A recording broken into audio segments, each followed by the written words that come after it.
Hello दोस्तों, कहानी दुनिया चैनल पर आपका स्वागत है।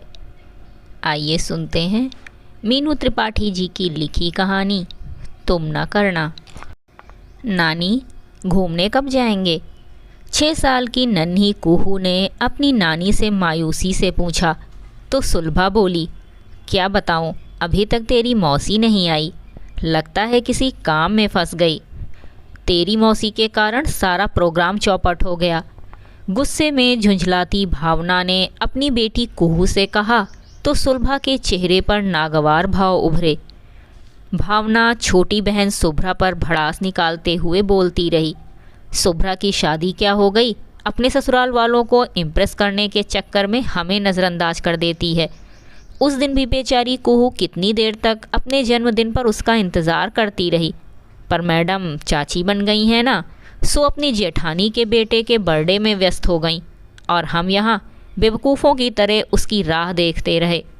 हाँ नानी, मौसी मेरे बर्थडे पर नहीं आई थी। नन्ही कुहू अपनी मम्मी की हाँ में हाँ मिलाती दिखी तो सुलभा हैरानी से बोली, हे भगवान, क्या हो गया है तुम लोगों को? नई नई ससुराल के साथ तालमेल बैठाना भी तो ज़रूरी है। क्यों बेवजह उस बेचारी के पीछे पड़ गई हो? ज़्यादा बेचारी बेचारी कहकर उसकी तरफदारी मत करो। भावना के तल्ख अंदाज पर सुलभा सन्न रह गई। 2 दिन पहले ही सुलभा कुछ दिनों के लिए अपनी बड़ी बेटी भावना के पास आई है। भावना अपने पति और 6 साल की बेटी कुहू के साथ जयपुर में रहती है। 6 महीने पहले ब्याही छोटी बेटी सुभ्रा की ससुराल भी जयपुर में ही है। सुभ्रा की ससुराल में उसके साथ सास ससुर, जेठ जेठानी और उनका बेटा भी रहता है। सुभ्रा और भावना के एक ही शहर में होने से सुलभा बहुत खुश थी, पर आज की परिस्थिति देखकर उसे लग रहा था कि ये दोनों बहनें दूर ही रहती तो सही था। सुभ्रा आज अपना दिन माँ और बहन के साथ बिताने वाली थी।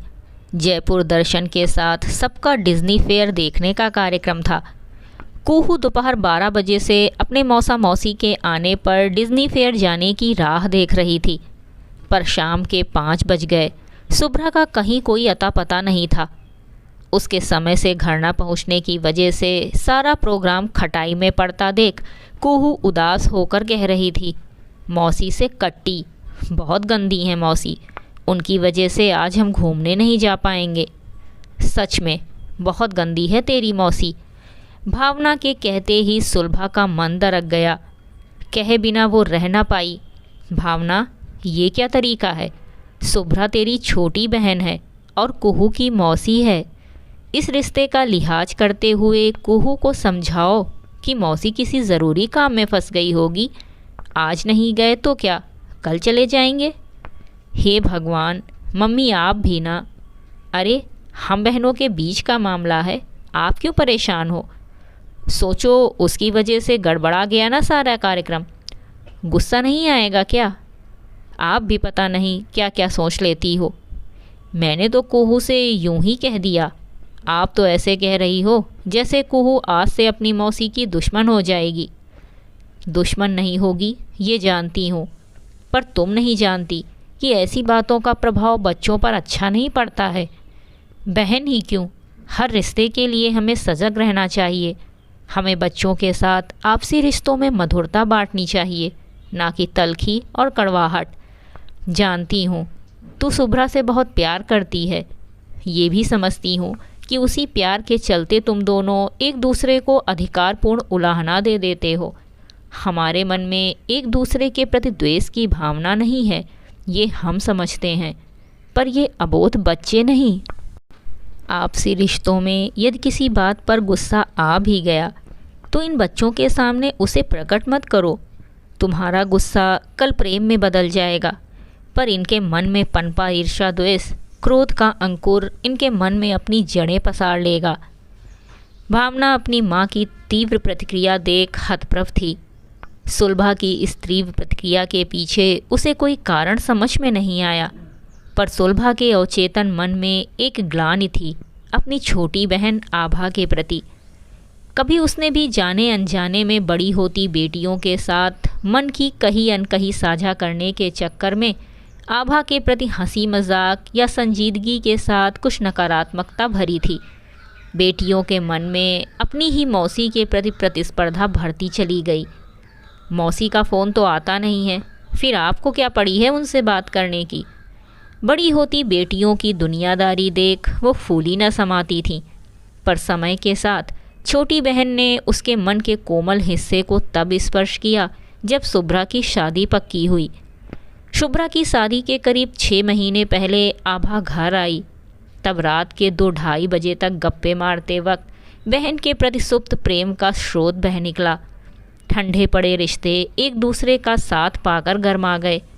एक दूसरे की अहमियत जो भुला दी गई थी वो महसूस हुई तो दोनों भावुक हो उठीं। आभा जब जाने लगी तो सुलभा ने भावुकता से कहा, फ़ोन पर कभी कभी बात कर लिया करो। ये सुन आभा उसके गले लगते हुए बोली, हाँ दीदी, अब जल्दी जल्दी फ़ोन करूँगी। सच बताऊँ, नाराज़ थी तुमसे। तुमने भी कब से मुझे फ़ोन नहीं किया। मैंने भी सोच लिया था जब तक तुम बात नहीं करोगी मैं भी फ़ोन नहीं करूँगी। बेटियां हैं तो क्या बहन को भूल जाओगी। पल में रूठने और पल में मनाने वाली छोटी बहन हमेशा की तरह साफ गोई से मन की बात कह गई। बेटियां अपनी जगह और बहन अपनी जगह, समझी। फ़िलहाल छोटी बहन से खूब काम करवाने का समय आ गया है। हाँ दीदी, शुभ्रा की शादी में खूब धमाल करेंगे। आभा के कहने पर उसने स्नेह से उसके हाथों को सहलाया। आभा के जाने से घर सूना लग रहा था। शुभ्रा भी विदा हो जाएगी तो घर कैसा लगेगा, ये सोचकर उसने सिर सोफे से टिका दिया। शुभ्रा अपनी माँ को थका थका सा देख चिंता से बोली थी, मौसी के आने पर बेवजह खुद को इतना थका लिया। खाना बाहर से भी आ सकता था या फिर मेड से बनवा लेती, पर नहीं, आप लोगों को तो सारा प्यार खाने में ही उड़ेलना अच्छा लगता है। और हाँ मम्मी, मेरी शादी में मौसी की दखलंदाजी ज़्यादा ना होने देना। पिछली बार भावना दी की शादी में कमरा सुधारने के चक्कर में हमारे सामान की ऐसी की तैसी कर दी थी। भावना दी तो कितना चिढ़ गई थी। उनके रहने का इंतज़ाम कहीं और कर देना सही रहेगा। घर में रहेंगी तो हमारी प्राइवेसी नहीं रहेगी। मौसी कोई बाहर की हैं क्या, वो चाह कर भी कह ना पाई। उसी समय भावना का फ़ोन आया था। सुलभा के हेलो कहते ही, मौसी गई क्या, भावना ने प्रश्न दे मारा। अभी अभी बस निकली ही हैं। सुलभा के कहने पर भावना चहक कर बोली, बढ़िया है, अब मैं अपना प्रोग्राम बना सकती हूँ। मैं और कुहू घर आ रहे हैं। ये सुनकर सुलभा बोली, आना ही था तो अभी आती, मौसी से मिल लेती, तुझे बहुत पूछ रही थी। रहने दो मम्मी उनका ड्रामा। याद नहीं, बेंगलोर आई थी तब मिलने तक नहीं आई। छोड़ना पुरानी बातें, बताया तो था उसने। सेमिनार था, समय नहीं मिला, मोबाइल नेटवर्क भी गड़बड़ था तब। ये सब कहने की बातें हैं। भावना अपने मन में पुरानी खिन्नता अभी भी पाले थी। अपनी मौसी के साथ ढेर सारे खूबसूरत और स्नेहिल क्षणों को भुलाकर वो उस किस्से को सीने से लगाए बैठी थी। जब भावना बेंगलोर में कॉलेज में थी, आभा सेमिनार के लिए वहाँ आई पर उससे मिली नहीं। इस बात पर सुलभा ने त्वरित टिप्पणी की थी, देख तो आभा को, बेंगलोर आकर भी तुमसे नहीं मिली। उस समय भावना ने कहा भी था, मम्मी उनकी लोकेशन यहाँ से बहुत दूर थी। दूर पास क्या, आई थी तो मिल लेती। काश उस वक्त वो भावना के मन में दुर्भावना के बीज बोने की जगह पहले ही कहकर रखती कि आभा से बात कर लेना, अगर उसे आने में दिक्कत हो तो तुम ही उससे मिलाना। पर उस समय बेवजह की क्षणिक निंदा समय व्यतीत का कारण बन मन को सुकून दे गई। और हालचाल बताओ, शुभ्रा की शादी की बात सुनकर क्या कहा मौसी ने? कोई मीन मेघ तो नहीं निकाली? आदत है ना उनकी। कैसी बात कर रहे हो तुम लोग, मौसी है तुम्हारी, मीन मेघ क्यों निकालने लगी? नहीं, विवेक गैर राजपूत है ना। ऐसा कुछ नहीं है, शादी की बात सुनकर बहुत खुश हुई। अच्छा सुन, थोड़ी देर में फ़ोन करती हूँ, कुछ काम है। बेटियों का अपनी ही मौसी के प्रति संदेह और अवांछित व्यवहार देखकर सुलभा दुखी हो गई।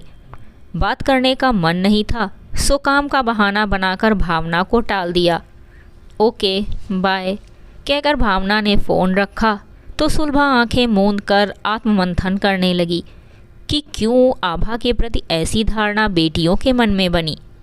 क्या बेटियों को अंदेशा हुआ कि आभा विवेक के राजपूत ना होने पर मुंह बनाएगी, जबकि सच ये था कि विवेक के बारे में जान सुनकर, उसकी फ़ोटो देखकर आभा खुशी से बोली थी, इतना अच्छा दामाद हमारी खुशकिस्मती से मिल रहा है। वैसे भी आजकल जातिवाती कौन पूछता है, बस लड़का और फैमिली अच्छी हो। सुलभा ने आभा की प्रतिक्रिया के विषय में बताया तो भावना ठंडेपन से बोली, खुशी जाहिर करने के अलावा उनके पास कोई चारा भी तो नहीं था। हम लोग उनकी निगेटिव प्रतिक्रिया कब सुनने लगे। भावना की इस टिप्पणी की भी पृष्ठभूमि वो समझती थी। 3 भाई बहनों में आभा घर में सबसे छोटी और सबसे मुंहफट है। आभा से 2 साल बड़े और उससे 4 साल छोटे भाई शिशिर ने लव मैरिज की थी। बेटे की शादी धूमधाम से करने के सपने संजोए अम्मा बाबूजी बेटे के कोर्ट मैरिज से दुखी थे। अम्मा बाबूजी की मायूसी देख पहले तो आभा ने शिशिर को कोर्ट मैरिज करने पर फटकार लगाई, फिर स्वयं ही अथक प्रयास कर शिशिर और उसकी पत्नी को अम्मा बाबूजी का आशीर्वाद दिलवाया। सुलभा ने कई बार कभी हंसकर तो कभी संजीदा होकर आभा के तुनक मिजाज बर्ताव को बढ़ा चढ़ाकर बड़ी होती बेटियों के समक्ष रखा। अपनी मौसी की दखलंदाजी और तुनक मिजाज व्यवहार का उनके मन में ऐसा खांचा खिंचा कि उनकी छवि तेज तर्रार और माँ सुलभा की सीधी साधी छवि बनी। मम्मी, आपने एक बात नोटिस की? मौसी ने नानी की कांजीवरम साड़ी पहनी थी, प्योर में थी। अब ये साड़ी 30,000 से कम नहीं होगी। आप इसी साड़ी के बारे में बता रही थी ना? एक बार शुभ्रा ने सुलभा से पूछा तो वो संभल कर बोली थी, देख शुभ्रा, अच्छा है जो अम्मा से ये साड़ी आभा ने ले ली। आज उसने पहनी तो अम्मा की याद आ गई। वो शौक़ से साड़ी पहन रही है तो खुशी है कि इस्तेमाल हो रही है, वरना जैसे माँ ने बक्से में बंद करके रखी वैसे ही मैं भी बक्से में बंद रखती, ना मैं पहनती ना तुम लोग। काश कभी उसने बेटियों के सामने ये ना कहा होता, ये आभा भी ना बड़ी चालू है, अम्मा की सबसे महंगी और सुंदर साड़ी उनसे निकलवा ली। दूर रहती है इसीलिए अम्मा भी अपना सारा प्यार उस पर उड़ेल देती हैं। आप मांगती तो क्या नानी ना देती वो साड़ी आपको? 15 साल की शुभ्रा ने उससे पूछा था। तभी उसे संभल जाना चाहिए था। अस्थायी रूप से उपजे मनमुटाव को बेटियों से साझा करने की बजाय मन में रखना बेहतर था। भाई बहन बचपन में परस्पर खूब लड़ते झगड़ते हैं, फिर एक हो जाते हैं, क्योंकि उस समय उनके वैचारिक मतभेदों को कोई हवा नहीं देता। हर भाई बहन की अपनी खासियत, अच्छाइयाँ बुराइयाँ उनके व्यवहार का हिस्सा होती हैं। बचपन में उसी व्यवहार के साथ वो एक दूजे संग अनेक मतभेदों के बीच रहते हैं, पर विवाह के बाद मतभेद जब बच्चों तक पहुंचते हैं तब वे कई गुना बढ़ जाते हैं। भाई बहन एक दूसरे के प्रति व्यवहारिक बनते हैं। यही व्यवहारिकता उनके बीच के नैसर्गिक अपनत्व को खत्म कर देती है। विवाह के बाद क्यों हमारा तुम्हारा अलग अलग परिवार होता है? उसने भी कभी ना समझी कि छोटी बहन के प्रति अंतर्विरोधों को अपनी बेटियों से साझा करना उसकी गलती थी।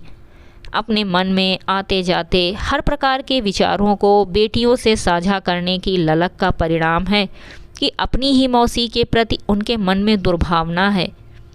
आभा जाहिर करे ना करे, पर क्या शुभ्रा भावना की तलखी और खिंचाव महसूस नहीं करती होगी?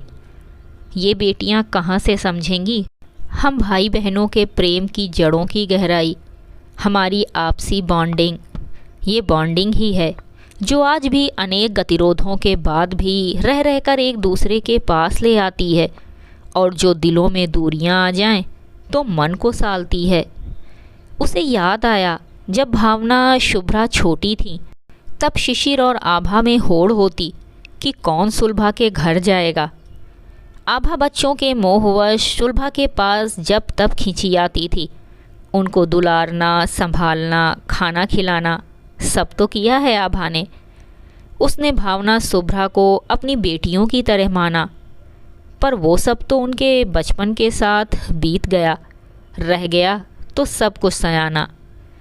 बड़ी होती शुभ्रा भावना ने अपने माँ की रिश्तों के प्रति व्यक्त प्रतिक्रिया के अनुरूप ही अपनी समझ को विस्तार दिया और उसी के अनुसार मौसी को परखा। आज बेटियों के लिए आभा महज मौसी है। मासी का जज्बा सुलभा कोमल मन में कभी पनपा ही नहीं पाई, बल्कि वो आभा को लेकर जाने अनजाने अनेक भ्रामक तथ्यों, प्रपंचों से उन्हें भ्रमित करती रही।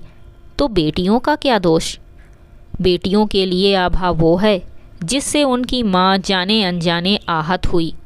वो कैसे अपनी मौसी को माफ़ कर देती?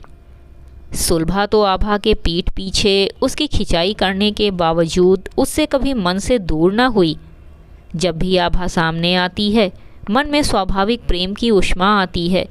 ये बहनों के बीच स्वाभाविक है, पर बेटियां बहनों के बीच की प्रतिबद्धता से अनजान उनके सहज स्वाभाविक प्रेमपूर्ण व्यवहार को भी दुनियादारी मानती हैं। क्या हुआ, आप तो सीरियस हो गईं? बहन है मेरी, गुस्से में बोल गई। भावना की आवाज़ सुनकर सुलभा विचारों के घेरे से बाहर आ गई। कुछ देर के मौन के बाद वो भावना से बोली, तुम खुशकिस्मत हो कि तुम्हारी बेटी है। बेटियां माँ से मन से जुड़ी होती हैं। माँ हर छोटी बड़ी बात अपनी बेटी से साझा कर सकती है, पर याद रखना, बालपन पर अपने अस्थायी रूप से उपजे रोष के बीज पड़ते हैं, जो आगे चलकर बबूल बन जाते हैं। बड़े तो बोल बाल कर भूल जाते हैं, पर बच्चे नहीं भूलते। ओ माँ, तुम भी ना बहुत संवेदनशील हो।